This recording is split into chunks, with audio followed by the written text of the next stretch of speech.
Welcome to the Andy Staples Show. It is another job ranking edition that may have a food element to it. Before you had us testing fish sandwiches from fast food restaurants and ranking the jobs of the new Big 12. Now we're going to rank the jobs of the new SEC, which is going to piss people off.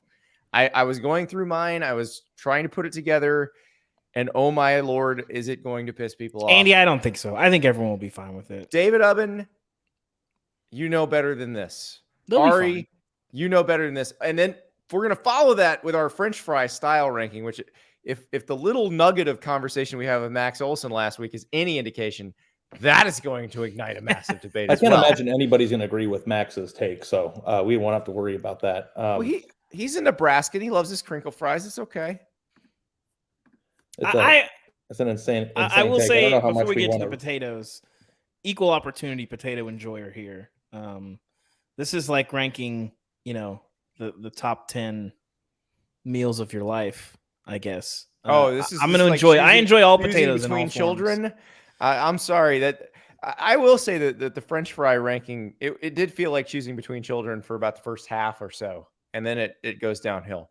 So, but let's start with the SEC rankings were harder than the fry rankings. I agree. I'm with you, Ari. I'm looking at mine right now, and I'm trying to decide if I want to move a few around before we start talking, because there's a couple that I thought I was comfortable with, and now I'm not. So, and there's one I can tell you right now, I'm either going to be really right or really wrong. So I'm just. Should we go 1 through 16? I think because I know Ari and I agree on number 1. I'm not sure where you are, David, on that, but I think number 1. We're probably closer at the top. I think we need to go number 1, but I think before we get down to each other's rankings, I feel like we should frame our own perspectives when someone says best. This is a good idea. This is a very good idea. Yes, because we are talking about jobs, not coaches. So if Alabama, if we're talking about coaches or teams, right? Alabama would be number 1 because Nick Saban's the best coach who ever lived in college football. But we're talking about the job itself, which has been done by Nick Saban very well, has also been done by Mike Shula. Yes. So less well, we'll say. That is exactly. So we've got that. And yes, it is. And there's a lot of criteria and really it's a lot of your own, how you weigh things, because it's access to players. It's support for the administration. It's, are they going to try to go behind your back and nuke you? I've never heard of that. Anything like that. Oh, by the way, big apology coming from me at one point during this this ranking because I think I know. I know where this is going. I said something very strong, and then one of the schools turned around and made me look incredibly stupid. I think I'm still getting blowback from that one, Andy, but we'll get there when we get there. So here's the thing I'm going to say about my rankings, guys. I was very consistent in how I ranked them. And my last place team you guys are going to be like, what the hell? And you'd rather live in Nashville than somewhere else. We got you. That's not at all why. That's not at all why. But I'm thinking about quality of life of where I would want to coach. So we always run into this. We always run into this idea of how good is the Kentucky job. So we have to get that out of the way right now. Because you're right. Let's clear that up now, because we do say Kentucky's the best job in America. And the reason we say that is because you don't have to win national titles to keep getting paid there. But I do think we're, in all seriousness, for this ranking, a chance at a national title, especially in the SEC, where there's a lot of schools that have a chance at a national title, that is something that you have to weigh, and that has to weigh heavily. Yeah, Kentucky's not my number 1, but it's ahead of some other schools that might have a better chance of winning a national championship, just as it pertains to what it would be. I'm excited to hear Ari lay out the head coach. And listen, this is a podcast. There's no such thing as being right or wrong. And I'm holy wrong cow, people are going to be so mad at us. Well, do we want to start? People are going to be mad at me for my last place team, not where I placed Kentucky. I don't know where Ari's going with this. I can't wait to hear it. I'm excited. So I can kick us off with the rubric. I feel like mine is pretty centrist. Okay. Fan passion is a huge part of it, because that means money, that means butts in seats, that means prestige, how things look, all those things, showing up on the road, all those things, quality of job. Access to players is number 1. Those are kind of the only two factors that I really think about. Now, there are other variables, knifings in the back, these matter. I look at history. I think history sometimes is weighed too heavily in these kinds of things. But those are really two: access to players and passion. Do people care? And can you get dudes? And those are the two chief buckets that I look at when I'm assessing. I like that. Mine would be: can you get players? Can you win a national title? Will the school support you? Those are my big three. Prestige and support is doing a lot of work and there, all that Andy, stuff is that we're talking about a conference that every single team in this conference, for the most part, has a passionate fan base that'll show up on the road and is prestigious. So but not all the same way. A&M and Mississippi State are not the same. That's no, I know, but Mississippi State's probably not going to be on the top end of our list. But we'll see. Is there a huge difference between the passion that you're going to get from a Florida fan than you are at an A&M fan? It might be a little bit weirder in College Station. I think there is. Talk about but we'll get there. That's a different. But also, you haven't lived in Dallas if we're going to pull out the DSM-5 on Florida and A&M fans, we're going to have a very different psychological profile of a head coach. And I don't know that insane, batshit crazy fans is a good thing for a coach. Andy, are you married an Aggie? You should know better. I married a normal Aggie, which is she's basically extinct. I'm told that's an oxymoron. My sources are telling me. Well, my Aggie is from Vegas and went to college there somehow, sight unseen. So. She's been tainted a little bit, but she's not all the way insane. I just want to imagine. I want to imagine the look on the face of someone who grew up in Las Vegas who shows up at College Station for the first time. I will say the first time I went to College Station and I saw palm trees, I was a little shook. I was not prepared for that mentally. You don't know that it's there, but they're there. It's not that far from the Gulf of Mexico. It's just like Vegas. Almost. Yeah. She was supposed to go to Texas and then ended up at Texas A&M because of a scholarship thing and was planning on transferring and then never left. So I thought she took a wrong turn at Albuquerque. She took a wrong turn, but okay. So maybe we should just get into it because I personally don't think that having a rabid fan base that expects too much is obviously a good thing for your blood this is sort of one of my variables, and I think Andy and I talked about this, is how easy is it to make the people that control your employment happy? That is a good question. That is a very good question. I do weigh that. Control your employment also impacted by the view of the fans? Yes. I think more so at some places more than others, but yes. All right, let's start. Number one, I think Ari and I are in the same boat. My number one is Georgia. Ari, you Georgia on that one still? This isn't a debate. David? I think, yes, I'm definitely Georgia. This take makes people super mad, and I don't understand why. Because people whose college football opinions I trust the most rarely disagree on this point. Because Do you know who thinks Georgia's the best job in the SEC? Coaches. It's Saban. Done. There's no debate. If Nick Saban thinks it is, it is. Yeah, I'm with you. I don't think there's much debate here. Number one, I spent about 2 seconds thinking about it because I think it's the best college football. Now, that point people can debate if they would like. I think it's the best job in college football. But yeah, number one, Georgia Bulldogs. Yeah, and I agree. I remember I went on Feinbaum in 2015. This is when they still had Mark Richt. This is preseason. And I said, Georgia's the best job in college football. Here's why. I laid out the fact that Georgia was producing more Power 5 players than California at that point. And people went berserk on the internet. They, as John Hayes, who works with us now, tweets us out immediately from the Feinbaum account. And, engagement. Engagement. And I was called an idiot from every point in the country, but it's true. I mean, it is the best job in the country. You have the best access to players. You dominate that state. Georgia Tech, yes, is a Power 5 school, but is not really competing with you for recruits. Mm-hmm. Yes, you have to deal with Auburn and Alabama and Clemson coming in and making incursions into the state, but you still have every guidance counselor in the state has a Georgia flag on the wall. And I look at it this way. How many teams on this list? Because I think the number is 2, Andy. Mm-hmm. If you were banned from signing any players outside of your state, could you win a national championship? I think that's a wonderful segue to my number 2. I think there's 4 schools on maybe. Yeah, maybe. Okay, Texas, maybe Florida, Louisiana. This is the new, and this is the new SEC. So this is Oklahoma and Texas. Now, if Sark has another year like he had last year, maybe he doesn't make it to the SEC. But I think we can reasonably expect Sark and Brent Venables to coach in the SEC. So yes. that's why we're doing this now. All right, number 2. Well, now I'm kind of having second thoughts on my number 2 because, like, I honestly don't know. I mean, I guess if, like, in theory, you got the top 10 players in your state every single year in Florida and in Texas, you could win a national championship that way. But I don't view Texas and Florida as one state as I would the way I would with Georgia, because they're so long and wide and they're different. I'm with you on this. Like, Miami is not the same thing as Jacksonville.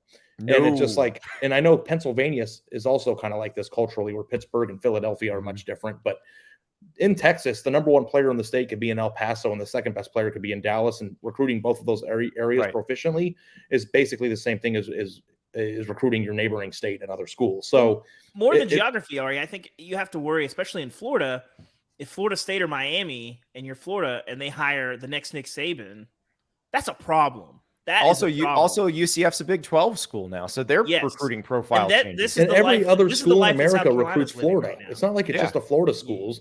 Alabama has dominated the state of Florida the last few years. Alabama goes there every other year and gets a receiver who becomes a first rounder, or so it seems. So, yeah. So, okay, well, my number 2, I guess I'll lead this off and I'll let you guys lead off the next ones. But I picked LSU, and that might not match up with what you guys did. I'm comfortable with that. I think that the state of Louisiana is, I think, one of 6 schools that have had multiple number 1 overall players in the last 20 years in the country. It has 10 blue chip prospects that rank in the top 200 every single year, and all those players are programmed to go directly to that school. And it'll be very interesting to see how Brian Kelly continues to do that. But I view LSU as kind of like Georgia light in a sense, where they have a passionate fan base. It's in a very interesting part of the country where loyalty runs deep. It's one of 3 schools in the entire country that have a unique recruiting advantage of being the only Power 5 school in a talent-rich state, along with Rutgers, ironically, Ohio State and Georgia, if you take out Georgia Tech and Atlanta. So I think that LSU is a very desirable job. You can win national championships there. I think the last 3 coaches that coached there all won one, and that's something that's heavily weighted on my list. I weigh that as well. I'm very curious if any other program can say that. I don't think so. No, there's not. And I don't have LSU number 2. I have Alabama number 2 because I feel like we've seen from the Saban era that when everyone is pulling in the same direction in Alabama, all they care about is winning national titles, and they're going to make sure they give you what you need. And also, now that Saban's been there, the standard for what the administration and the fans are going to hope for, I think, transforms the future. I think there's this notion that once Nick Saban retires, Saban did to LSU also, by the way. Yes. And I think there's this weird notion from people that once Saban steps down, that Alabama's going to suck. And I don't think that's going to happen, because I think the foundation there is so rock solid. They know how to win. They know, like you said, Andy, how to pull in the same direction. Right. They won't win like forever. Yeah, but they'll still be able to win national titles. That's yes. Well, so I think so. I had LSU number 2 for the reasons that Ari laid out, but I also think when you're talking about Alabama, and obviously I did weigh history here, he helps Alabama here because you have some talent in state, not enough to live off of. But if you want to go to Georgia and you want to go to South Carolina and you want to go to Florida and you want to go to Louisiana, you can do all of those very realistically. And you cannot necessarily do that in the rest of the schools in the SEC. I also think the way recruiting has changed has helped Alabama too, because now you've got the clustering, and Ari's written about this a million times, where the top, 10 of the top 40 recruits will get together at the various camps that they're at and go, we're all going to play together. Where are we going to go? And Alabama is one of those places that they'll go. And so I think that has helped them overcome the fact that Alabama is a talented state, an extremely talented state in the class of 2023, but it's a talented state that is not as talented as Georgia or Florida or Texas or California, and also has another really good program in the state in Auburn. So it's a tougher job from a recruiting standpoint, but I think the way recruiting has changed makes it a little bit easier job when they're playing like this. So I had LSU number 3. I thought Alabama and LSU were very close together. When I saw the job lists, when the jobs were open and people were saying that LSU was a worse job than USC, I was like, no. Listen, the 3 coaches won national titles this century. One of them's Nick Saban. Would the other 2 guys have won national titles anywhere else? I don't know. Well, one of them was a head coach at USC for like 4 games, right? So he actually did pretty well at USC. He did well. Maybe they should have hired him, but yeah, no, Alabama is my 3, and I'm very curious. It's funny that you mentioned that, Andy, that this cycle is a very I think there's 9 top 100 players in the state of Alabama this year. I'm very curious to see how Nick Saban navigates that. And I think 4 of them are the same position, so it might be a little bit easier. But the one thing I will say about Alabama and the new national recruiting scene is that we talk about territory and geography and all that stuff. And I think for Alabama, more so than any other program, not just in the SEC, but in college football, that's a program that can walk into any high school in America and not only get attention, because obviously Clemson, Georgia, Ohio State, all those teams do that too. But I think Alabama is the legitimizing offer. When somebody gets an Alabama offer, I think there's more weight to that than any other offer in college football. They're the standard. Yeah, but I think that changes, Ari. That they're the standard right now. They're the best program and all those things. But I think as time goes, it was Miami at one point. It'll be Georgia if this keeps up. Yeah, those things change. And I think Alabama we're talking about will right always now, be a good program, but they won't always be the standard. But they're always going to be very, very But I think that the fact that they and the thing too that you have to consider with Alabama is that a lot of these different cycles that you just mentioned, Dave, are cyclical, right? Or like it doesn't. Alabama's run has been a freaking decade, and it's still going. And I think that the longer that this goes on, the harder it is to forget how good it was. Because even like when Miami was the U, how long was that? Like, I mean, different. Well, but I think you just point times, to coaches. But that's it. Yeah. You know, Miami was the U for about 20 years. Yeah, but like off and on within those 20 years, it wasn't. Well, they had an NCAA scandal and probation, so that was that. But it's like when you get an Alabama offer, it's not just, oh my God, I cannot believe I got one. You become legitimized to everybody in America that you're one of the best players in the sport. And I think there's a gravity to that, you know, like you said, Dave, it might change if they hire Ed Orgeron to replace him or something. You know what I mean? Like, I don't know. But like, as we view the schools in their current state right now, what Alabama has become is a little bit more, there's more weight to it than other places. So it has to be in the top 3, even though I think that part of the reason why they're this good is because of only Saban. Yeah. Like Alabama, I think you look at it. It is just the reason why I think we're sort of what we're really talking about with Alabama versus the peak Miami or whatever is that we think that this run that Alabama's on is more about the guy in charge than the program itself. Because you look at Miami, that run that they had, you had a bunch of coaches that kind of contributed to it, and then it fell off for a little bit. But they didn't have one guy for 15 years, right? It was. You had Jimmy Johnson. But Alabama had another one guy who was great forever. And it's hard to suss that out. Yeah. And Gene Stallings won a national title too in 1992. Like there were periods where if the Alabama has the right guy, they're fine. But I do think the Saban blueprint is important. And it's LSU is the same thing. Saban unlocked LSU's potential and showed how everybody should do it at LSU. He's done the same thing for Alabama. Mm-hmm. And I think the question is, if Pete Carroll doesn't leave SC, how different does college football look on the whole? If he's still there today, I think it looks markedly different in a million different ways. Because I think his exit precipitated the entire crumbling of the Pac-10. If they don't have the Reggie Bush penalties, then he's probably, maybe he stays and does that. And it is harder. Like Najee Harris maybe doesn't go to Alabama. Tua doesn't fly over California to get to Alabama. So it's a good question. But all right, let's move along because I'm going to start angering people. Here's where it gets me. Oh no, I'm going to start number 4. My number 4 right here. I am either going to be completely correct. We have the same answer. I can tell already. Hysterically wrong. We have the same answer. I can tell you. I bet we don't. I bet we have the same argument we had last year in the Big 12 rankings. Do we need to all say it at one time? Okay. All right. Well, go ahead and say Oklahoma. We don't have the same answer. Oklahoma is my number 4. I also have Oklahoma at number 4. Okay, so I'm going to make people mad. You guys can hug each other. I'm going to make people I'll say mad. that here, Ari, before you go, let me just say I am not as staunch with Andy on the it has to be Oklahoma. I think Oklahoma, Texas, and Texas A&M, who I suspect are the next 3 in each of our rankings. Perhaps I'm wrong. I will hear those 3 schools in any order. I think you can make a really good case for those 3 in any order. My number 4 is A&M, and it's because they're in the cool kids club in the recruiting world. and they've got money in the NIL era, and they've got a passionate fan base, and they've got one of the best stadiums in college football. And I think right now, if you're looking at who is set up for the future better, how could you possibly look at what A&M just brought in and not pick them number 4? I think it's insane to think that Oklahoma's a better job. I can tell you how A&M can't get over the hump. Yeah, you can't factor in that they just signed the greatest class in recruiting history. No, I don't think you can factor in being in the Cool Kids Club and recruiting right now, because that stuff fades in like 3 years. Yeah, when the SEC has it faded in the last 7 with the 5 teams that have continually signed the same players? You had someone who had it going. Someone who obviously had the cool factor with the swag copter. You had Johnny Football, one of the most transcendent players to ever play the sport. And now you've put together 2 or 3 classes that are really, really good, have nothing to show for it.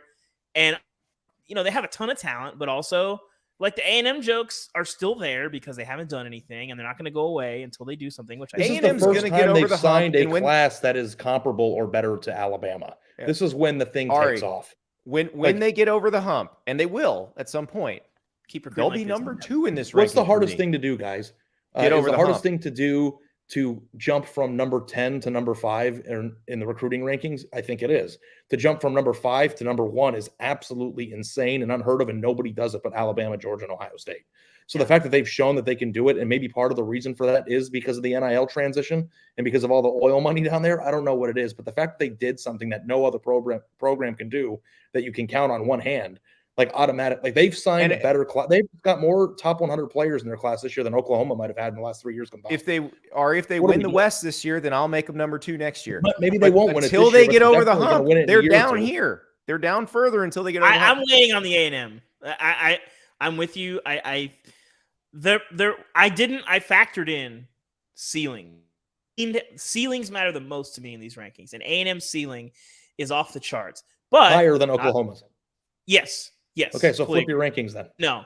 Nope. That's a factor. It's not because the whole Oklahoma. Thing. Because Oklahoma's not unlike Texas, I don't know what the reason is that A&M and Texas. Dude, I was going through puberty when Oklahoma won a national championship last time. What are we talking about here? Oh, but it's being in the hunt, okay? And there's a reason Oklahoma's why been in the playoff. Oklahoma, don't they're touch good all the and time. Meanwhile, Oklahoma's living on the 9th floor of a 10-floor building every single year. It seems like.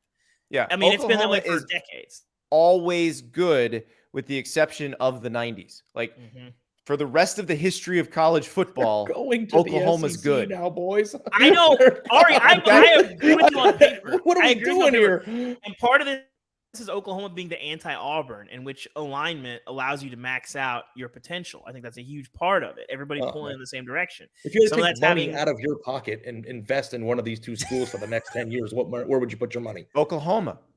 Yeah. Okay. Oklahoma. Ari, Oklahoma's been in other leagues, and in every one, they've figured out how to be one of the best. You know what teams. just occurred to me? What Andy? makes you think that they won't be able to figure it out here? You want to talk about cool kids club and recruiting, Ari? Oklahoma's been living there for decades, longer than A&M. Oklahoma's classes can't sniff what Texas A&M just put together. It's not even in the same class, galaxy. Andy. I want to, Ari, give me a 20-year average. No, I know 20-year average for sure, absolutely. But I think that we're in a very critical, changing time in the sport. Guess what? Oklahoma's going to also be in a couple of years. That one of the things that Texas A&M uses when they're recruiting against Texas and Oklahoma now. Guess what Oklahoma's going to have? That circular patch on its jersey. No, I know. Maybe I'll be wrong. I'm just saying right now with the information that I have, you have a coach who bailed from that program to go a different school, and you have another program that just signed the greatest. Meanwhile, you have and Oklahoma hired a guy who was at an ACC school that would routinely beat out SEC schools for recruits. All right, I agree with you on paper, but at some point, my heart's what happens on the field has to matter. I don't like getting ganged up on. This is weird because usually it's just me and Andy going back and forth, and I'm getting punched both directions. I'm just saying I don't know what the reason is that Texas and A&M can't seem to live at their ceiling. But when there's 40 years of data that suggests that you're not, I'm gonna go ahead and lean toward the team that seems to figure out, okay, how do we make the best of ourselves? And they live there. And Arkansas was a really, really good program. They were a really good program, right, Dave? At one point, I'm told, yes. What happened? Well, joined the SEC, but no. But Ari, they got totally their pipeline. I'm just teasing you. Completely cut off. Hey, Ari, you know what's funny, Andy? It just occurred to me that SEC West more times, Arkansas or Texas A&M? Arkansas. Andy, it occurred to me that we have 2 is more than 0. We're having the Oklahoma Texas debate. I just switched what Texas team I'm using now. Oh, that's right. 3. Sorry. I'm an Aggie. Yeah. I'm not a horn anymore. You're an adopted. So I'm gonna let me give you an olive branch, because I had a really, really hard time, because I think all of our 3 through 5s are the same, or 3 I through disagree. 6. They're not. Okay, well, my number 5 is Oklahoma, and this is a huge step forward in this podcast's history. That's right, because I ranked Oklahoma ahead of Texas. Yes, yes. There you go. Thank you. So okay. So I'm willing to admit when I'm wrong. Why is Oklahoma above and not above A&M? Why is Oklahoma above Texas and not A&M? Yes. I don't know if you know this about me, Dave, but I'm really into recruiting. I know, but again, recruiting is the biggest piece. I agree with you. The whole piece for me. It's not the whole piece. Oklahoma would suggest otherwise, because they've been getting out recruited by. What Texas. do you think? I've been arguing with Andy nonstop about the ceiling of Oklahoma and Texas for the last 3 years. I agree with you on the ceiling argument, but the ceiling is not where we live. We live in the real world. And Oklahoma, their 20-year recruiting average, I don't know what it is. I guarantee you it's lower than Texas's. It's lower than Texas's, and because I did this. But this is I don't me have a resigning 20-year one. Yeah. But over the past 10 to 15, Oklahoma has been ranked below Texas consistently, but has doubled Texas in the amount of NFL players produced in the last 10 years. I can't explain why the Bermuda Triangle exists. I just know I'm not going to fly over it. So here's the thing. If you want me to give you a rational explanation, you are do that. You flew right over it last year when you over right now. And I crashed and burned. But what I'm saying is you asking me that question, Dave, why is Texas A&M ranked ahead of Oklahoma but not Texas, is you trying to pull me back into the same argument that I can't explain and has driven me crazy for the past 2 years. I moved Texas below Oklahoma because for whatever reason they can't figure it out, and I'm tired of looking like a jackass on this podcast. Do I, in my heart, still believe that Texas is a higher ceiling, and if they finally put it together one day, will be better than Oklahoma? With every fiber of my being, I believe that. Ari, but I'm tired of being humiliated. How much do you hate Charlie Strong, Tom Herman, and Sark right now? You're about to start a blood feud with those 3. I don't understand. It doesn't make any sense. There should be a History Channel alien show about this. It doesn't make any sense to me.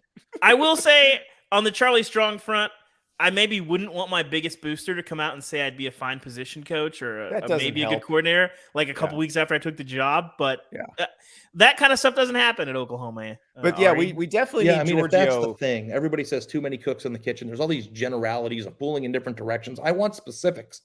What the hell is going on down there? The specifics are they forced out a really good coach, and they got what they wished for, and which was a different coach. What you expect.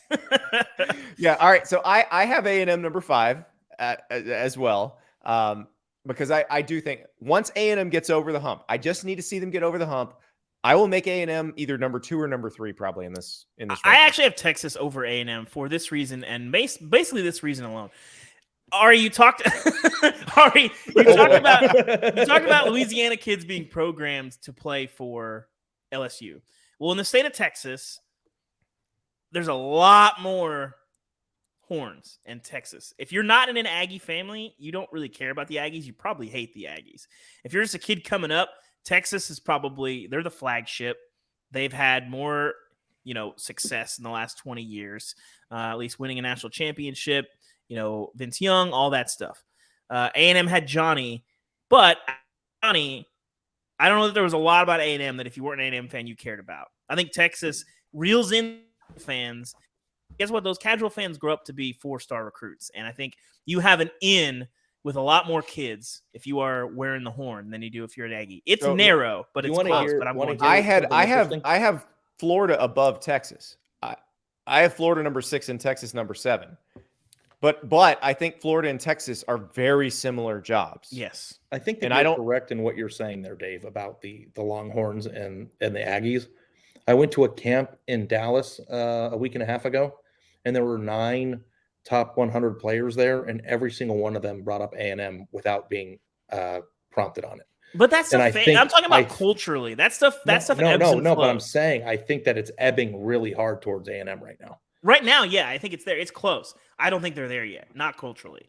And if they do it again this year, which I think they will. I mean, how many top 3 classes you got to win? Need to sign? I know. You got to win. You got to. You won't. This is the same thing we said about Georgia coming into the year.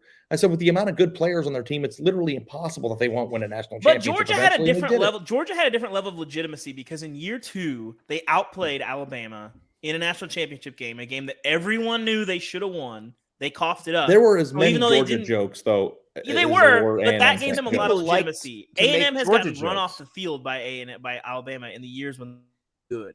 2012, they beat them. They couldn't quite get there. 2013, they think they're going to win. They got this peak team. They lose. 2020, they get embarrassed and don't lose to anybody else. So then you win last year, and what were they finishing? 9-3, 8-4. What did A&M finish? 8-4 they lost last year. LSU. They finished 8-4. So that negates kind of that win. You don't get to carry that. Georgia, in year 2, doing what they did, gave them a lot more rope with the general fan when they were kind of a little bit, in a little bit of a mini valley before they peaked this year. And Georgia also had SEC titles during the Mark Richt era. They had 2012 when everybody knows if they'd beaten Alabama in the SEC championship game, they'd have crushed Notre Dame. Yes. So it's a little bit different. A&M, we kind of need to see them win the West. It's been the same joke for 20 years. Somebody just tell Billy Lucci that I'm back on the A&M train. I'll text him. Yeah, I'm like their biggest supporter right now, and I'm wearing their colors on purpose. Or we'll have Casey Smith text him. I'm wearing black for Ari's funeral. Have you noticed that every single podcast that we've talked about since A&M signed that class, and like even going back to this past year, that like I've been all over A&M positively? Yeah, it's almost like you think recruiting is the only thing that matters. 90% of what matters. I've gathered that. It's 90% of what matters. So David, I assume you said you have Texas above A&M, so you have Texas 5, A&M 6, and then Florida number 7. Florida 7. Ari, you have A&M, Texas, Florida, and A&M, then Florida Oklahoma, 7. Texas. Oh yeah, that's right. And then my 8th team is going to make people mad again, but I have Kentucky ahead of Florida just because of quality of life. Okay, and look, we've discussed that enough on this podcast that I think regular listeners will understand that. If you're new here, if you just came for these rankings, you're like, oh my God, what are you thinking? Well, the reasoning behind what Ari is saying, and I'm not agreeing with him in this particular case, but in most cases I do. Mark Stoops can win 8 to 9 games a year and continue getting raises at Kentucky pretty much indefinitely. Counterpoint. And if you went, it's really hard to win 8 to 9 games at Kentucky every year. Which is what Mark Stoops will tell you every year. He doesn't have to. He'll do it. But even once doing every 5 it 2 years. out of 3 years is really hard. It's really hard. He's already had enough. Hey, 2 out of 3 they've won double digits. I know, but that's why we're not ranking coaches. We're ranking jobs. Kentucky this high is insane. I know that like really America is about putting on your hard hat and getting your lunch pail and all the work hard cliches, but. Buddy, am I the only one that wouldn't mind just getting freaking paid? And I know buyouts pay you, but it's just like the guy's living the freaking dream. No, I'm not dealing with any of this bullshit that we're talking about at Texas and other places. I mean, the guy's got, and he deserves it. Yep. He made for what it's worth, I do think there's something to be said for they don't really churn coaches out. They've had Rich Brooks took the job in 2003. Rich Brooks did a good job too. That's the other thing. That's my point. They've had some sustainability. It maybe it's easier. Joker Phillips' era was the nadir of Kentucky football, but because they were a faithful fan base that put up with a lot of stuff. But the Joker Phillips era, they were out. And three coaches since 2003. That's pretty impressive. Which is a nice segue into. But the one thing I wanted to say before we segue, I'm sorry.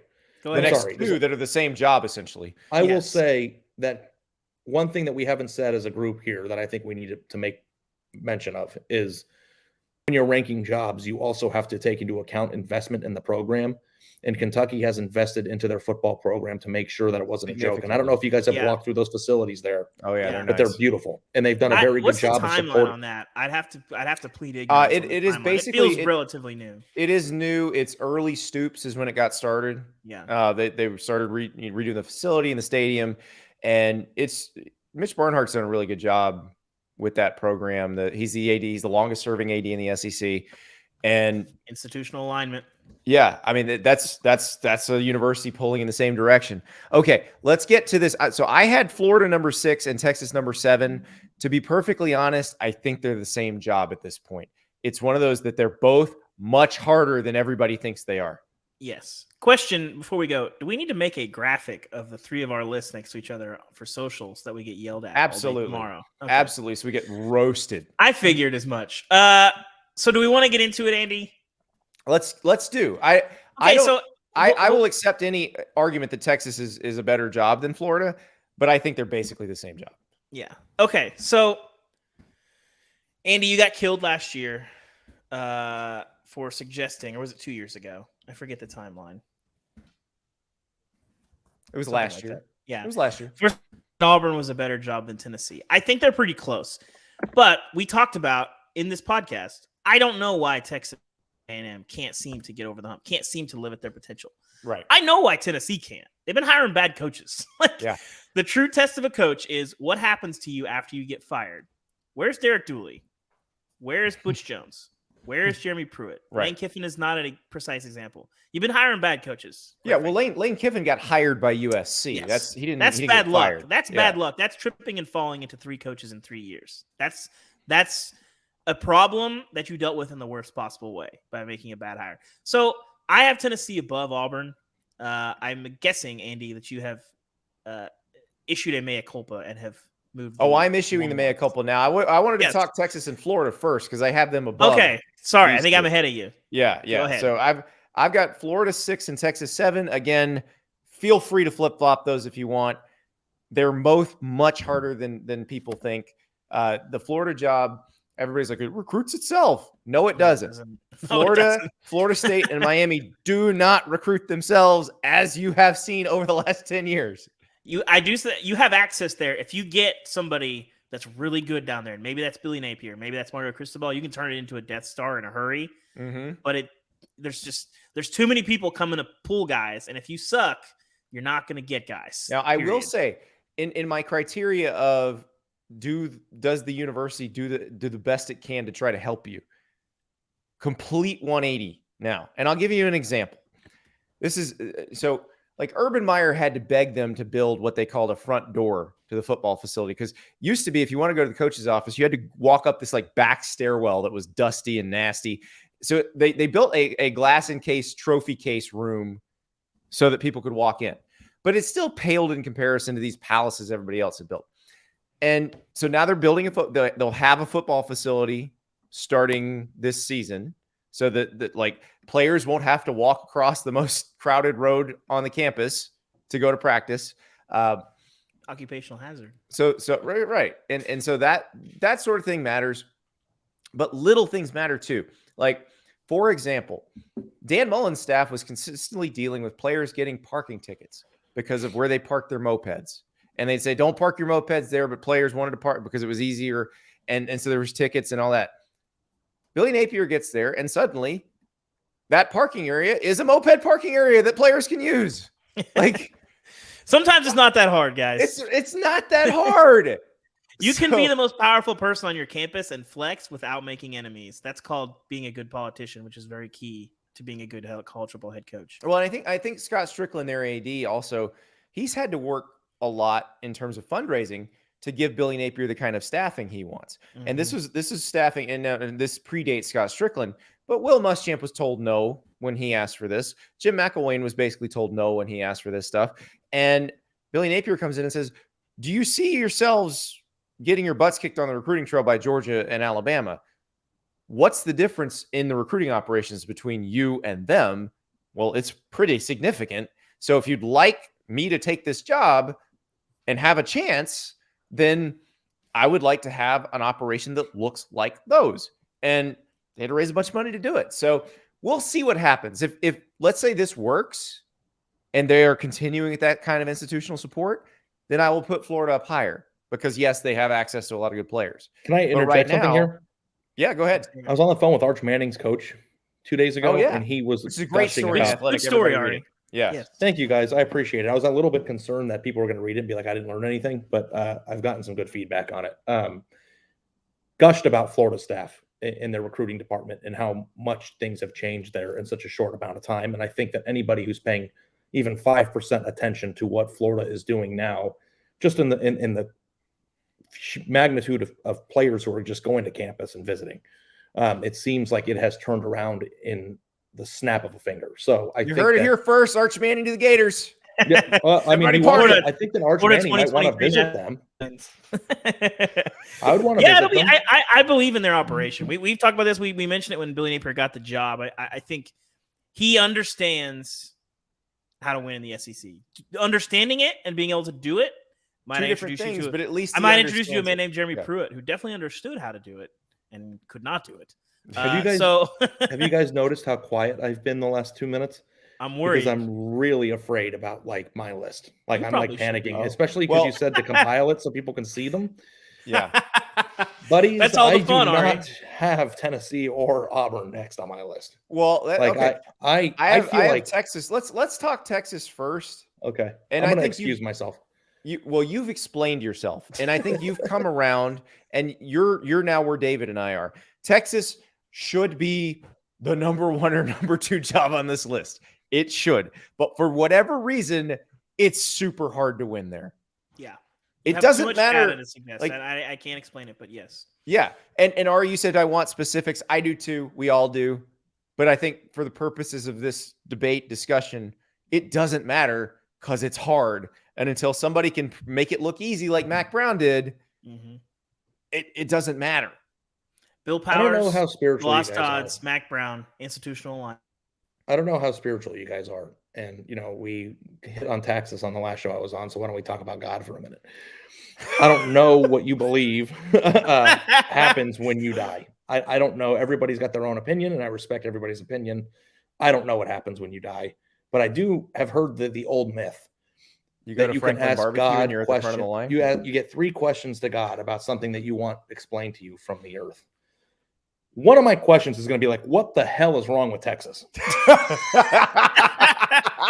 Ari, to know that Ari, I just want to know if you at some point suffer an untimely death, I will put that on your tombstone, just so you know. He wanted to know what the hell was wrong enough to see Texas realize its potential. Couldn't wait to ask God what happened to Texas. So you're walking past St. Peter. You're like, that Doug Edert man, best 6 men in America. And then you get to God and you're like, all right, God, what's the secret to happiness? Oh, okay. It's waffle fries. Great. Cool. Number 2, what the hell's wrong with Texas?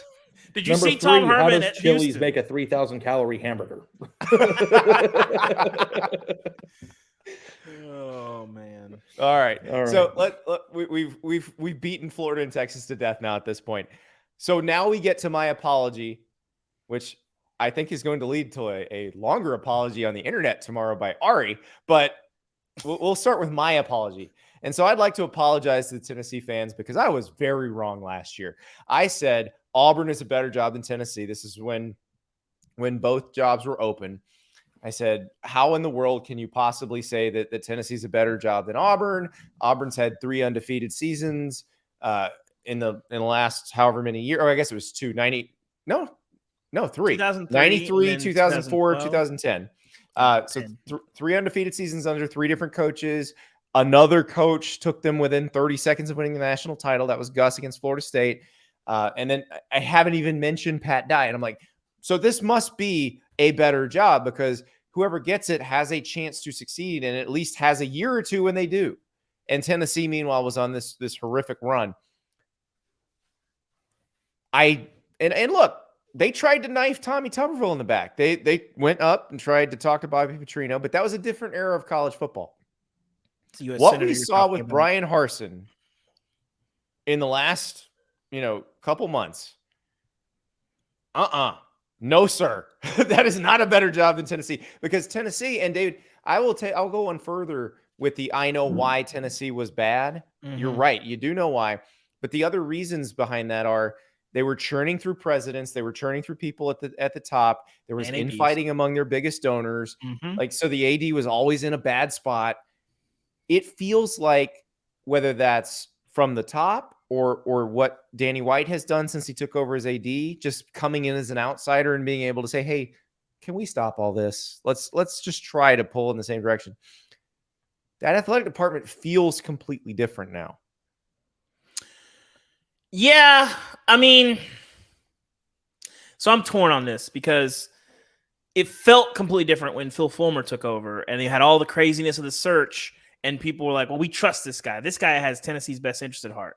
They didn't know how to be an AD, right? Right. So now, if you want to listen, Tennessee fans don't want to hear this. If you want to draw a straight line from Danny White to John Curry, you probably could. They're very good at being athletic. I don't think John Currie was a bad. Like I know I don't either, but I don't either. But John Currie's a good AD. Look at Kansas State. Look at Wake. But the 2017 hire sullied him. You can't talk to Tennessee fans about John Currie ever because he's an idiot. He's the worst person in the world. He's Satan incarnate. Whatever. Okay, so you have an AD who obviously has a record of running athletic departments. I think that's very good. You have a chancellor in Donnie Plowman seem to like. And people seem to eyeing toward institutional alignment. But you got to keep winning. And I think that's part of it. That institutional alignment gets really easy when you're recruiting well and you have a good coach and you do all these things. And Josh Heupel has not shown one thing in the year and 2 months that he's had to suggest that, he's not going to be at least competent. Mm-hmm. But you can't win 8 games every season. That institutional alignment will crumble in a hurry if that starts happening. So I think Tennessee may be also very well suited for the NIL era. I definitely think so. I definitely think that's the case. And by the way, I feel the same way about Auburn. Mm-hmm. But Auburn, look, Brian Harson's the wrong coach for Auburn. I don't think they chose well. I don't think they should have done what they did to him. There was a better way to do that. Those two things can coexist. Exactly. I think Tennessee's a better job than Auburn right now because Auburn's administration is just a shambles. One of the things no competent administration would have let that happen that way. And I think one thing, as a separate point, one thing that I did prioritize in these rankings is if you have the whole state behind you, that does matter. You can go from Memphis, and you can go from Memphis to the North Carolina state line, and you're going to see power T's everywhere. You're not going to see Titans crap. You're never going to see that. Yeah, Memphis to Bristol, baby, all the way. That's all Tennessee. The Vols are the only show in town. Auburn, you're still the little brother with looking up at a gigantic, jacked big brother. That is a problem. Tennessee has its own problems with access to talent, and they have a lot of big picture issues that have changed in college football that have posed issues for them, not unlike Nebraska. But at least they have an entire state behind them, and I do put value on that. And so I had Tennessee ahead of Auburn at number 7. So I have Tennessee number 8 and Auburn number 9. I'm scared for Ari. Ari, here we go, Ari. Let's hear Vandy. Let's do it. Last year, no. I'm not that insane. Have you guys been to Broadway? It's very nice. I do. Well, I do like the Gulch. I just don't like paying $900 a night to stay in a Fairfield Inn. I do. Last year, if you remember, I put Tennessee last on my list because just the entire dysfunction of the organizational thing was such a turnoff to me. It was like the same cycle. So, hire coach number 14 now. I'll finish. We'll wait for it. Okay. I don't want to tell you where I have Auburn because I don't want you sound like a man who wouldn't want to go somewhere that tried to rob you of $12 for doing what a lot of other people were doing. Here. I don't know. Continue. Anyway, but the thing I was trying to say is that Tennessee was in this weird cycle, and for a lot of the reasons that you mentioned, Dave, they were hiring a coach. Fans wanted an 11-win season in year 2, fired, and it was like this cycle of fans not understanding where Tennessee belongs on the map, but also hiring coaches without giving them enough time to let them cook, or hiring bad coaches and firing them immediately. And they've gone through this cycle. And it just seemed like a fan base for a long time. And I don't know if it was just because of my experience watching the whole Greg Schiano thing unfold. It seems like there's a fan base that's not in touch with the realistic expectations of what that program should be at this current time. And to me, that's always a very uncomfortable place to be in if you're the head coach of that program. Maybe. Whereas I think you're not wrong, but you're not wrong, but I think they just don't want to sit at 3 and 9 ever. I think that's not. I think the Butch Jones era is so complicated because on the one hand, going 9 and 4 at Tennessee is not the easiest thing in the world and is not something to, especially considering the recent history in the last 15 years of Tennessee football. Winning 9 games because Butch Jones is unimpeachably their most successful coach of that post-Fulmer era. Correct. Not something to just shrug at. But in the same breath, if you watch those games, that team aggressively underachieved. Well, and that is tough the way it happened. Yes. They beat Florida finally. They beat Georgia on the Dobnail boot. And then you're going to lose to South Carolina. And you're going to lose to South Carolina. And then you're going to go, and then you're going to go champions of life. And then after that season, 5-star hearts. And I mean, it's a fine line. Quickly. It's a fine line. So I don't begrudge the Tennessee fans who hate Butch Jones. Yeah, and I'm not saying that Tennessee fans are wrong. I think it's dangerous to be the head coach at a program with a lot of problems when your fan base expects a lot. I just don't know that would be a very fun situation or existence to live as a head coach. So it's not fun, but that's what the money's for. It's tough. No, I know, but the money is there at other places where you don't. If somebody wanted to make a case, somebody wanted to make the case that I think you're basically making, Ari, which is that Tennessee's fans' expectations are outsized of what the program can realistically achieve. You might be right. However, the program has been operating at so far below what the realistic expectations are that you can't blame the sort of constant anger that Tennessee fans have with their program. And right now, it's all hunky-dory. Or Tennessee coaches get fired and then explode into the abyss. It's just like there's no real coming back from it. You know what I mean? Like, I'm just so happy for their fans right now that they got to be happy and they get to go into an offseason happy. It's just the least angry I've seen Tennessee fans. They haven't gotten to feel that in so long. Like and look, these are some of the most passionate, faithful fans in America. I think we say that we can say that about a lot of Vol Twitter come after me. I've seen it. Yeah, 100%. Tennessee fans are legit. They show up. Yeah. So I had Kentucky Tennessee at 10. Okay. So who do you have at 8 and 9? I have 8. Florida's 8 for me because I put Kentucky at 7, and 9 I put Mizzou ahead of Tennessee. What? What? Okay, Ari, we need it. I know. Ari, why? You don't even let me say anything before because they signed Luther Burden. Ari, here's the floor. Why is Missouri the number? You went to Mizzou, 9? Dave. You should be patting me on the back right now. I'm raising an eyebrow, but let's hear it. Dumbfounded. It's because and I almost put Tennessee at 9 because Tennessee is a program that's won a national championship in my lifetime. I was just thinking about my existence as a coach, and I just feel like I would rather my life would be better if I was the Mizzou coach than the Tennessee coach. And they've also shown your life wouldn't be better as the Mizzou coach than the Arkansas coach or the Ole Miss coach or the Mississippi State coach. I'm with Andy on this one. Yeah, I mean they're all Carolina coach. You know how we always get to this point in the rankings where it just flip all these in around or put them on dice and roll them, and then if that's I actually don't feel that way about. I don't know. I don't feel like maybe Mizzou is a little bit overranked, but I just think Mizzou has so many issues. We'll get to them later, but. Did you read we'll get to them where they belong, not where they're handcuffed by 85 different things that make life very hard for them. And so recruiting is everything. They just signed a top 15 class. It was the best class in school history ever. It's the first time in a long time that their coach understood what to do. So what happened to stars mattering, Ari? Do they matter? No, but part of this is a quality of life too, and I just don't I don't know. I feel like Mizzou would be a nice place to cruise and get paid without you kind of be a under the radar type scenario. Things are very cheap there. I will say I went back there for one of my professors was retiring. This was 6 or 7 years ago.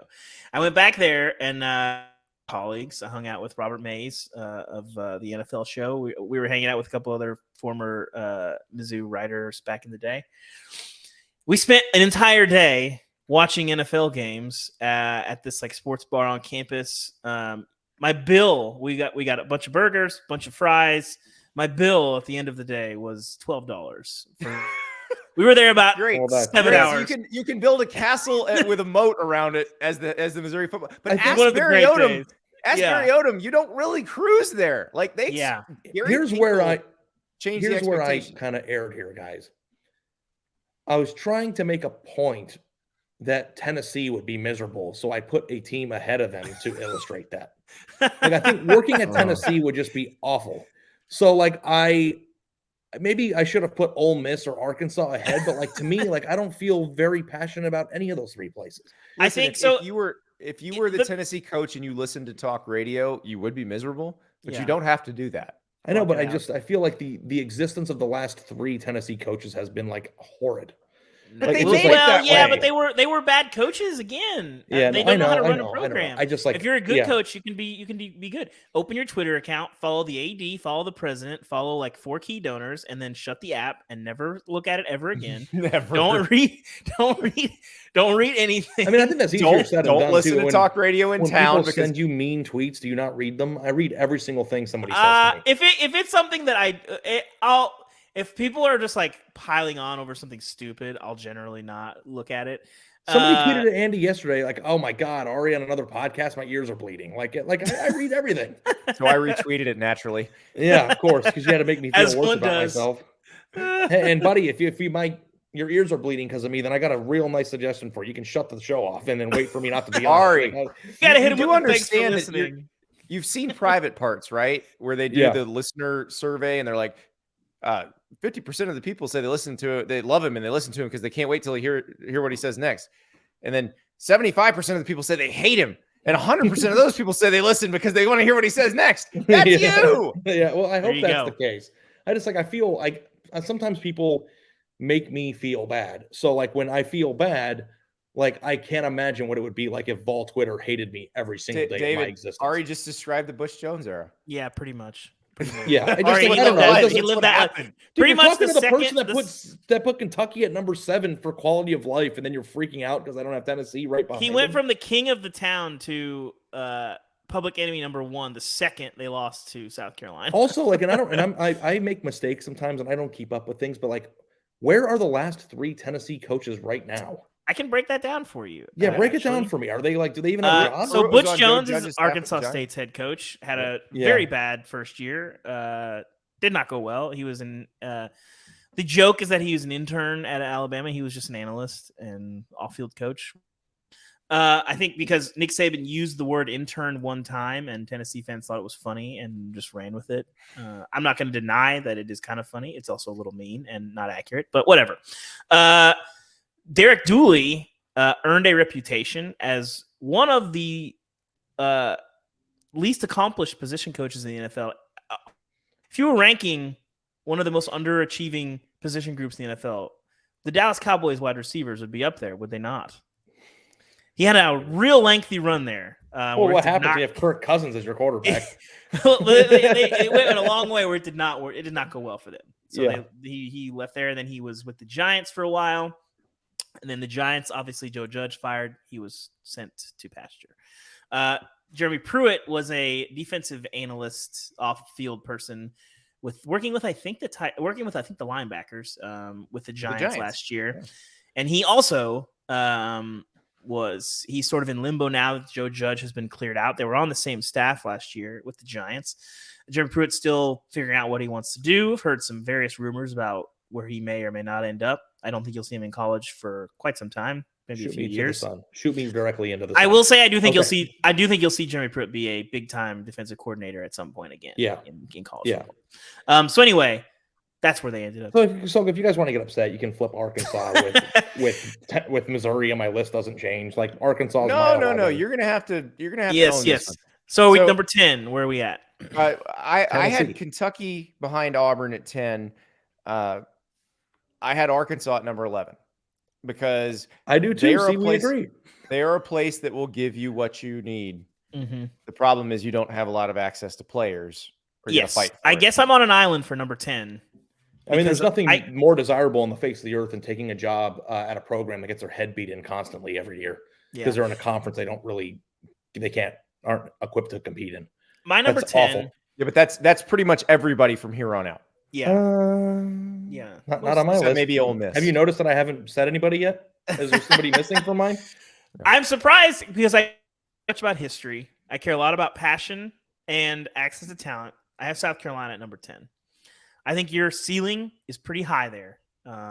It's certainly higher than where they're at right now. I think if you get the right coach in there, I don't know that you can have a Death Star, but I think the ceiling is high at South Carolina. I think because of Dabo. I think because of Dabo, it's not. And he can't. Dabo's not. Well, but Dabo's not immortal. Awful right now. The only time South Carolina has ever been good is because they happen to have 3 5-star Dabo is prospects the point in a because cycle. It's something you have to deal with. When Steve Spurrier started at South Carolina, and once he got it really rolling, that was before Dabo got Clemson rolling. Once Dabo got Clemson rolling, South Carolina went right back to where South Carolina was. And I grew up a South Carolina fan. I experienced that futility. A senior right now, where would he go? Who? Jadeveon Clowney. Where would he go? Yeah, he'd go to Clemson, obviously. I think that's the floor. Bury him underneath the stadium. But that doesn't have to be the case always. The floor for South Carolina is really low. I don't disagree with you, but I think is much higher. So the only time they've ever been good is because they had a few 5-star prospects in state that didn't have a Clemson to consider and went there. I think Shane Beamer's a good coach, but this is a really tough job right now, and that factors in. Like Clemson being what it is matters in terms of the job. Mm-hmm. Once Dabo retires, we can reevaluate it. But as long as he's there and doing what he's doing, this is a very hard job. I was told from Ari Wasserman that the Clemson dynasty is over. It's still better than South Carolina. I don't think they're going to be. I mean, like, I guess if the Clemson dynasty is defined by beating South Carolina, it's very much alive. Yeah. I also had Arkansas number 11. I think they have a lot of big picture issues. I'm curious now that you have Texas and Oklahoma coming in there, if you can reconnect that Arkansas pipeline a little bit more and maybe rise up this list. I was thinking about that too. And like you have Arkansas, the entire state behind you. Yeah. Which Arkansas, matters. Oklahoma has never been a rivalry, but I do wonder, do they siphon off some players who would have gone to Oklahoma State or Texas Tech? Possible. And look, Arkansas is out recruiting Texas Tech and in a lot of years out recruiting Oklahoma State anyway. But would they get maybe the best of their class to say, hey, come play in the SEC, play against Oklahoma and Texas, and show them why you should have been offered by them? Yeah, it's definitely possible. I think Tulsa's an recruiting ground for a couple of reasons. For whatever reason, Oklahoma's never been heavy into Tulsa. It's kind of Oklahoma State territory. They've kind of done some other things, but I think if Arkansas can pick that up, get some big time Tulsa talent, that can help. But yeah, I think I'm curious what Arkansas, their recruiting in Texas looks like, because the thought was when they hired Chad Morris that they could help with some of that. Well, there were a lot of other issues that outweighed that, but Chad Morris did recruit relatively well. But we'll see. Sam Pittman's like the only coach I've ever talked to who's taken over a program was like, nope, players pretty good here. Yeah, I'm good. Yeah. So the cupboard was not bare. All right, so we're at number 12 for everybody now. Yes, my 12 is Ole Miss. Mine too. This is where I have Missouri. So we're not that far off. You made me feel like an asshole. Come on, we're not that far off. Well, here's the thing. I think Missouri has more in-state talent. I wrote it this week, actually. You should read it. Great story, by the way, and stole my state of the program right out from underneath me, too. Yes, thanks, Missouri has a lot more in-state talent than people realize, because Missouri is not, obviously a historical power, but you can make major cities. You can make your money. You got Kansas City and St. Louis. That Mizzou does matter. I think the biggest thing working against them, and in the story, I thought it was interesting that Eli Drinkwitz sort of flipped it on its head, of that people are fans of pro sports, but they are all fans of Missouri, which is not true. But the problem that Missouri runs into, Kansas fans in Kansas City. Yeah, there is. There's a problem that you run into at Mizzou that I'm not sure anyone else in the SEC has at all, which is that there are not very many people who Mizzou is the number one team that they have that they care about 365 days a year. It's Chiefs, Royals, Cardinals, obviously, and then kind of Blues a little bit. Mizzou is like the second or third team that they care about the most for almost all the fans in the state, that's just something. Mizzou could win 12 games the next 4 seasons and you still wouldn't change that. It's just cultural. And it's just different. This is where we get into some of the realignment and very different from everywhere else. And how many of the other teams that are remaining alive on our list have signed a 5-star prospect in the last 5 years? Ole Miss has. It's a good question. Are we counting? Missouri had DGB, but Ole Miss is ahead. I put Ole Miss ahead. Oh, you had Ole Miss. Okay. Yeah. Because Ari, every now and then Kansas City and St. Louis do produce. I mean, Luther Burden last year. I think if Missouri could own St. Louis, if they could make that their mission, and obviously that was the entire angle of your story. Yeah. And Drink has at least acknowledged. See, the thing that I like about him is that problem is you got to deal with Big Ten teams coming in there, like Zeke going to Ohio State. Ohio State is a factor. You compete with Ohio State running back, you got to deal with Ohio State everywhere. So it doesn't matter where you are. That's probably true. But they have a city that has talent in it. Yeah, 2. Mm-hmm. Yeah. So I think that matters. So my 13, the rest of my list is just like, can we just get to my last? Well, okay. I'll I had Ole Miss 13. Ole Miss, Mississippi State, South Carolina, Missouri, Vanderbilt for me. I had Kentucky at 14. Okay, so mine is Ole Miss, Mississippi State 13, 14 South Carolina because of the Clemson block, 15 Vandy because have you been to Broadway? And finally, number 16, Auburn. I don't want to work anywhere where the people who are my boss behave the way they just behaved. And I don't care about history. Argue with this take, I don't care about how they've won a national championship or how they're inexplicably good sometimes or how their last coach was able to beat Alabama. All that stuff is true. I get it. I do not want to be stabbed in the back or in the face by my employer. So Auburn, get the hell out of my list. Ari, I will say, listen, I like to think I'm not bad at my job, but in the event that I'm very bad at my job, I would not want the people who were affected by me being bad at my job to start salacious rumors that affected my family. Correct. Yes. That's a problem. So, Ari, also, I might disagree with you, but I cannot argue with your reason. Yeah, I disagree on where you have them in the ranking, but I don't disagree on your why. Well, it's the point I think your why is 100% correct. And here's the other thing that really annoys me about this scenario, and I think I've said this before, but Dave, you're a tremendous sports writer. Andy, amazing sports writer. If you got hired by the Washington Post to drop down and cover politics tomorrow, maybe you would do an okay job. I don't know. I know I would do terrible. So let's just use me as an example because I don't know anything about politics. If the Washington Post says we need a journalist and they found a journalist and it happened to be my recruiting person, and they're like, go cover the White House.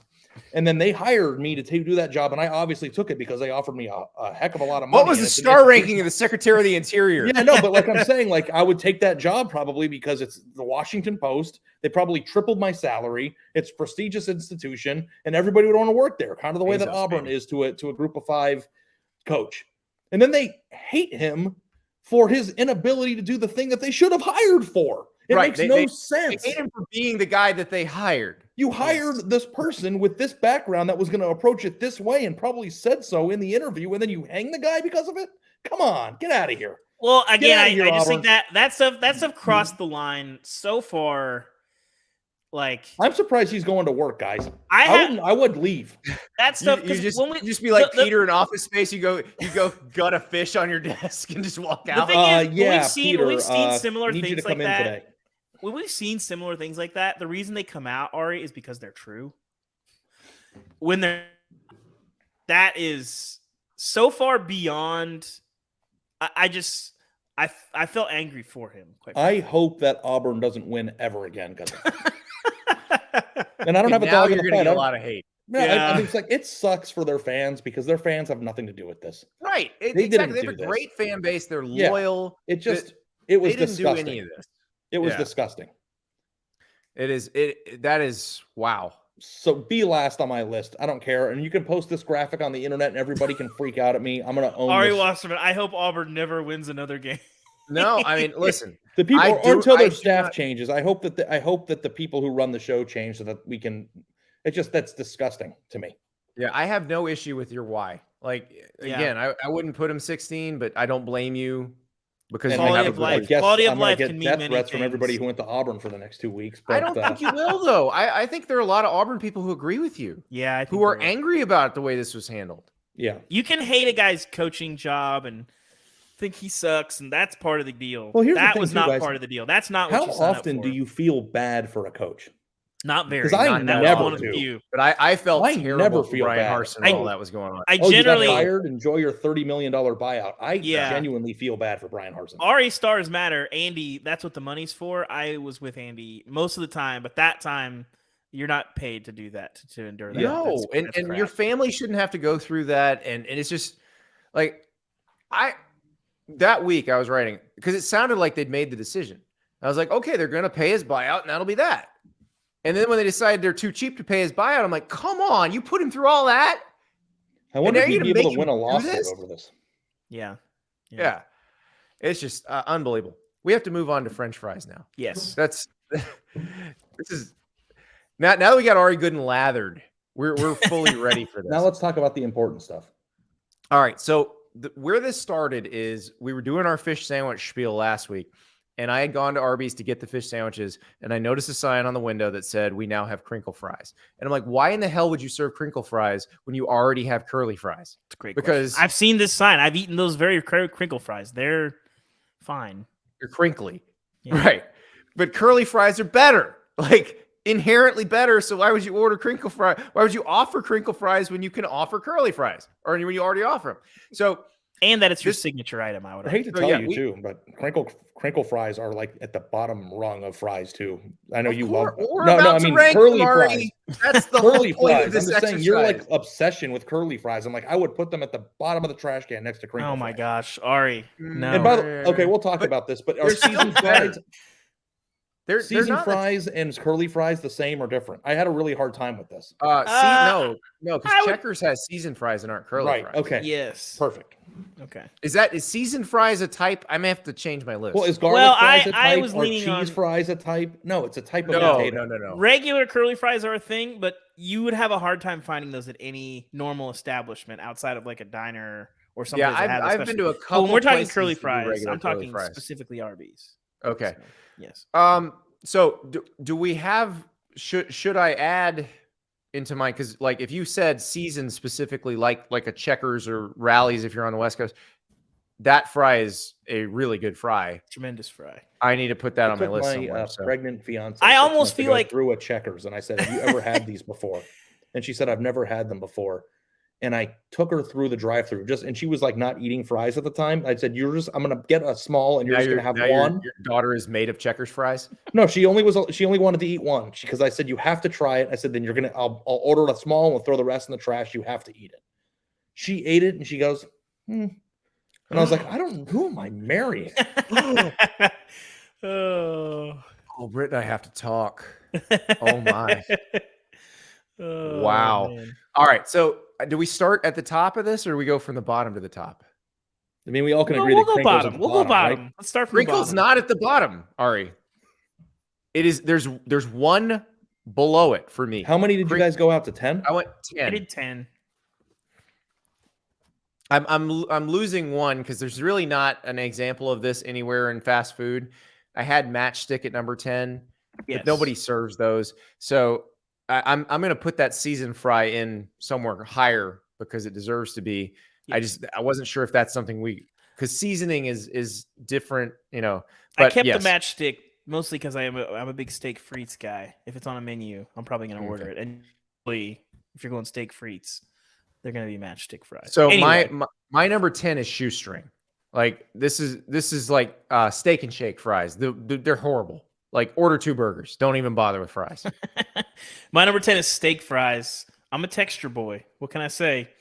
And I don't want a mushy potato with like a weird skin on it. There needs to be.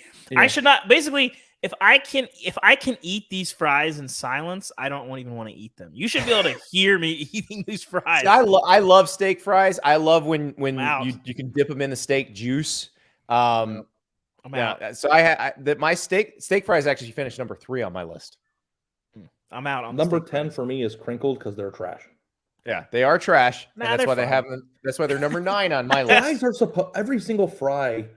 I don't know if I'm allowed to say this without getting fired. So I don't know how to say this. Okay. How would you get fired? We don't want Ari to be fired. I'm scared now. No. I want to know how you think you're going to get fired over saying something about fries. No, it's not just fries. It's an analogy, and I don't know. Like I'm like really nervous. I'm gonna have to caution Ari. Now we're in how about this? I'll bleep it out if you're gonna. If we think, Ari, if we think you're gonna get fired, we'll bleep it out. Sounds good. Pizza and fries are like sex. When they're bad, it's still sex. That's not that bad. Ari, that's not gonna get you fired. It is plagiarism because that is a scene from the not just the movie threesome, the trailer for the movie threesome that ran over and over and over and over. I authored it. I'm just saying it's appropriate. And somebody tweeted at us last week too. They did? Fair enough. Yeah. Oh no, I've said pizza. And the line from the movie threesome, I believe, if I'm not mistaken, is sex is like pizza. Even when it's bad, it's good. Yeah. So like if the restaurant offers crinkled fries, I will lovingly eat them. They don't taste bad. Yeah. Like there's no fry on this list that I won't eat. Like that's the thing that like people say. I'll say this: my number 9, which is wedges, same reason as steak fries. I will not eat those. My wife loves the KFC. Dude, I'm gonna hang up. I gotta go talk. I can't do this shit right now. Give me a crunch. You don't get those with the most wedges. Crinkles, if you get them 1 second out of the fryer, are okay. So, I mean, shoestrings are the only ones on my list that I truly don't enjoy and would rather have something else. Well, shoestrings are 9 for me. We are now into the, we're on number 8 on my list. We are now into the part of the list where I enjoy, or no, we're on number 8. We're now into the part of the list where I enjoy all of it. I enjoy these from here on out. Number 8, you get these kind of a lot of times at the fair or at some sort of event. Tornado fries. The where they cut the whole potato and they put it on a stick and they drop it in the fryer. I've never had these. I've seen them. I've never had them. I have coveted these. Yeah, but I've never actually gotten one. I'm a corn dog funnel cake man. They're really good. They're just not widely available. Yeah. So okay, well, my number 8 are curly because they're whatever. Like I don't understand how a establishment will be like, okay, well, we're gonna have sandwiches. And we're also going to have fries along with the sandwiches, like how they would arrive on crinkle cut fries or curly fries. Like when I there do were curly fries and I dip them in a. So basically, what happens is if I go to Arby's or I make my wife go because there's an Arby's very close to our house, I will say, I need you to go. We're gonna get a sandwich and then a large curly fry. And I have a very key phrase that I say to the person. I give me as much Arby's sauce as you can give me without yourself in trouble. Because I will dip the sandwich and the fries in the Arby's sauce. Dude, they're Arby's sauce. Fast food sauces is another ranking for another day. Yeah, that's another curly fries. The best Arby's sauce got there, bud. Elite. Horsey sauce is elite. Horsey sauce and Arby's sauce are both good. I think you like horsey sauce. It's mayonnaise. I don't really like. It is, mayonnaise but it is horseradish too. I like the spiciness. You ever taken the horsey sauce and thrown a little ketchup in the middle of there? Put it together, and you got yourself a dipping sauce, boys. You can actually mix. You can mix Arby's sauce and horsey sauce, and I realize I'm anti Thousand Island and everything, but Arby's is so elite with their dipping sauces because they also have honey mustard and barbecue there, don't they? Don't sleep on the Arby's turnovers, by the way. Arby's just has a lot of good items. Jamocha shake. Their fish sandwich is fair. Their fish sandwich is good. The 3 pepper sauce that Arby's makes is really, really good. All right, so I had curly number 7, and I like curly fries. I just don't like them as much as these other ones. So I don't. The ones that curl all around like 6 times, those are the elite curly fries. Mm-hmm. The little nublets that you get at the bottom bag of the cup are terrible. But I had so I think we're allowed actually because I think before this you mentioned only the regular potato, but I think I'd already made my list. So I have the sweet potato at 8. Strong. See, I love sweet potato fries. I just didn't include them because we're going with the russets. And then I had crinkle cut at 7 because they're fine and I will enjoy them and they have a little bit of crunch to them. Yeah, so I had wedges at number 6. I like a wedge, especially like now you guys don't live in Publix territory. Well, you do. You got Publix. I do. There's a Publix. There's a Publix about 10 minutes from my house. Publix wedges with Publix chicken tenders. That's a hell of a meal right there. Interesting. You know whose crinkle cut fries are actually good? Raising Cane's.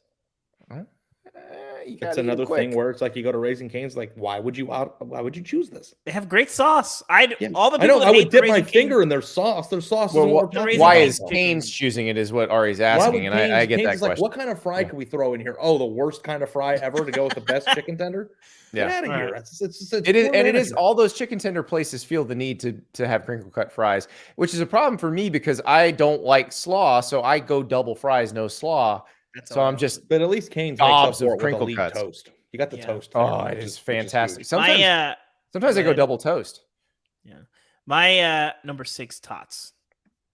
Oh, see, I didn't go. I didn't even tell you my 7. That's a different thing too. Like my 7 was waffle. I just wanted to say that 7 was waffle. Wow. All right. I think you're on the wrong end of the waffle fry. Oh, I'm not on the wrong end of it. Yeah. I'm correct. I know I'm correct. I know how they taste. I've eaten thousands of Chick-fil-A fries in my lifetime. It's not that I would take them over crinkle, but they're not the most satisfying. Ultimately, waffle is a. We'll get to it. Yeah. Anyway. All right. Number 5 for me is the seasoned fry. This is your Checkers fry. This is your. I would say your Long John Silver's fry too. I don't know if they're seasoned so much as just fried in the batter that they fry the fish in, and so there's just different taste. KFC did some similar things with not as much success recently. My wife was very mad they took the wedges off of the menu, but yes, I had seasoned number 4. So I had them 5. My number 4 is standard cuts. This would be your McDonald's fries. This would be the ideal surface area to volume ratio, that sort of thing. You're getting crispy, chewy, all at once. You're gonna throw waffle number 1, and I'm gonna throw my computer against it. I'm not throwing waffle number 1. I'm not. I can see this from a mile away. Okay, so I'm regular not fries. Waffle number 1. I'll give you a hint. My number one is on your mall food court poo-poo platter. Oh, okay, that's good. My number 1 is a regular fry from like McDonald's. A fresh McDonald's or Burger King has actually really good fries.